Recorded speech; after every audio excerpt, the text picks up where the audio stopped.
Hi, I'm Miles Protter. I'm canoeing through Quetico National Park in Northern Ontario. And today I want to talk about going to battle with something that keeps us stuck in comfortable misery. And that's money. And, it's not actually money itself, it's our love of money.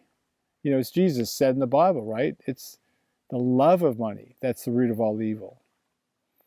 And that can look like fear of not having enough, wanting the sensational desire to have more and more and more, worry about our finances.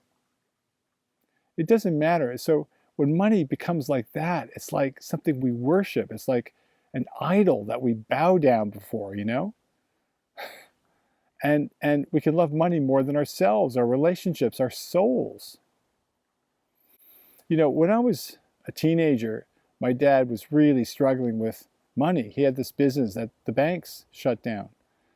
And that impacted me hugely. Like, I was not going to let that happen to me. So when I started looking for a job, right, I went for the highest paying job I could find in a bank. I had this love of money kind of induced by fear, right? So I had this 15 career in investment banking. But when I turned 40, it just started kind of feeling a little bit, I wasn't really enjoying it anymore. And it really started to kind of not like it. And my wife talked to me about it. She said, I think you're not in touch with your values. And I said, what do you mean? So we talked about our values. And I realized for the first time that what I really value is adventure, relationships, making a difference through my work, living simply. And I realized I was not living true to any of those values. Why? Because over there was my fear-induced love of money. I was like, I couldn't let go. I couldn't do anything about it about my values, because I was just stuck. I can't leave this job because I'm just so hung up on the money, That was a really freeing conversation for me. I just realized, well, I either stay stuck in my love for money, or I go and somehow try and live true to my values. So the following Monday, I quit my job. Now, I don't recommend that to very many people because it was really hard.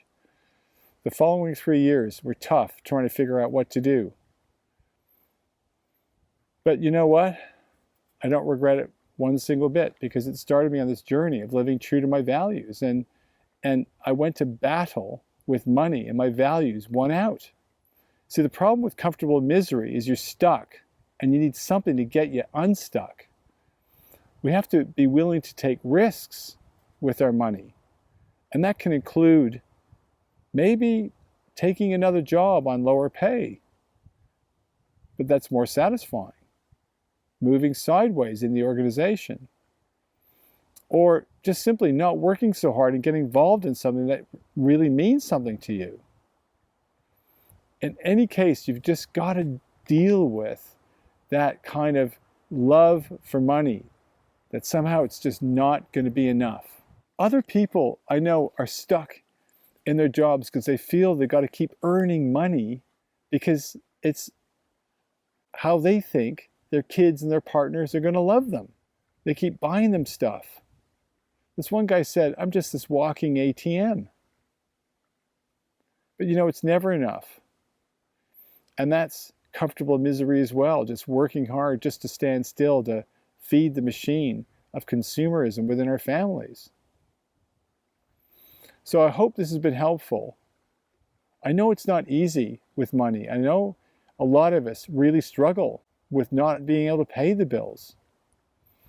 But it's the love of money, the obsession with money, that keeps us stuck in comfortable misery.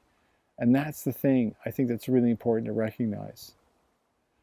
I hope this has been useful. The next time I'm going to talk about sex, our love, our worship and idolizing of sex. Look forward to it. See you next time.